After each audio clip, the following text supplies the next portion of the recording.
With 2 Ebola patients just hours away, could we be at risk for a viral outbreak here in Birmingham? WIET 42 News reporter Natalie Tejeda reached out to a disease control expert at the Jefferson County Health Department looking for answers. She joins us live in our studio. Natalie. Well, Trent and Sherry, over the past few weeks, there's been a lot of fear and mystery building around the Ebola virus. Well, today I put out the question on social media. What do you want to know about Ebola? Our goal was to put some of those fears to rest and separate fact from fiction. The first case of Ebola was discovered in 1976 in rural Africa. It's believed to have been initially transmitted through a bite from a fruit bat or ape. But the outbreaks were short-lived and usually burned themselves out.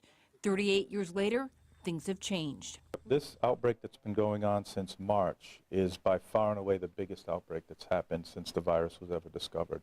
And that's what causes this mother's concern, knowing there will be 2 patients only a few hours away. It's scary. It's definitely hard thing to think about being a parent.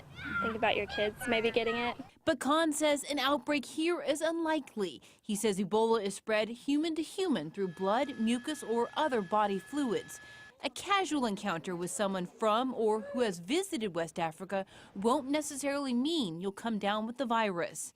So if somebody came from that part of the world and has no symptoms, they're not infectious for Ebola. You know, the people who are infectious for it are sick with the disease, actively ill. And Dr. Kent Brantley is most definitely ill, but showing improvement. That's why Mom Angela Brooks supports his trip to Atlanta, despite the fear of infection. I think they have a better opportunity here to get medication. And that's what's important. In 1976, Ebola had a fatality rate of 90%. Today, its mortality rate is around 60%.